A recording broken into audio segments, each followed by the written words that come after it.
Hi guys, good morning. I want to share with you early morning scenarios of my day. Like when I was, isn't it this? I'm trying to develop this vlog also as a routine vlog. So if you are into that, yes, please do subscribe to my channel, Finds TV Happy Homeschool. Good morning, good afternoon, good evening to everyone. I hope you're all doing well and today, it was quite a busy week, so I feel sick. But I try to get up. So this is like a log vlog. Like I will be showing you clips morning until if I lasted, like if I'm able to do my routine, even so I'm so tired from the past week. Right, so I try to get up and now I'm going to do my routine, take a shower, start my day, and then I'll update you. All right, thanks guys, bye.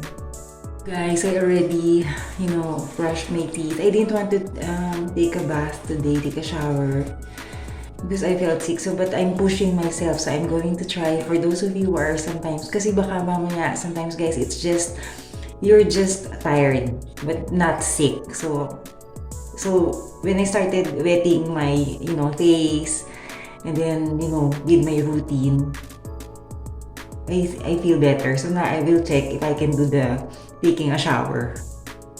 Or, yeah, will update you. So guys, I took a shower already. Yeah, I feel better. So, it lessens. So, I don't have fever. I think I'm just tired. Alright, so, yeah. So, I proceed on to the next. So yun guys, I am just doing my stretch.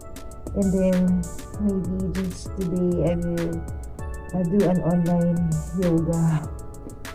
And, just try to start guys. I feel dizzy. Maybe really a little bit, maybe just really fatigued, tired.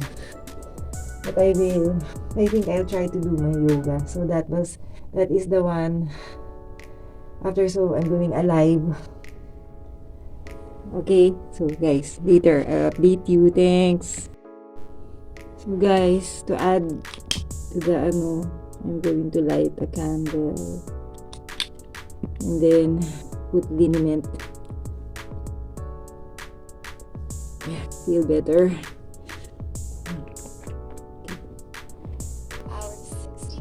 So I was really eager, guys, to still do yoga. I feel dizzy, but not dizzy or not. I had always been thinking the day would be wasted if I just lie down, But yeah, I feel like I can still, do it. Yeah, I'm just shaking a little when I was practicing. So guys, I was able to finish an hour of full sequence yoga, but to this point I still feel dizzy. So just really maybe a slight fever. But anyhow, just starting to be doing a little, because not really sick, but just a little sick. But yeah, you try to do that because this is a routine vlog. So this is my early morning challenge. Usually my early morning challenge, because guys, I love, even though I know I spend my time most of the time at home, I try to have a schedule, a routine, just so I am not sedentary. I'm of purpose to other people. Right, that's the most important thing. All right, so if you can't, really just rest.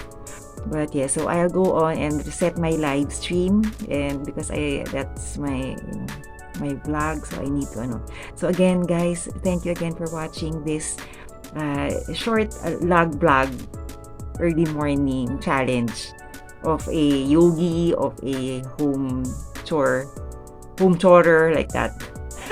All right, take care you guys, have a great day. Rest if you need to. Okay.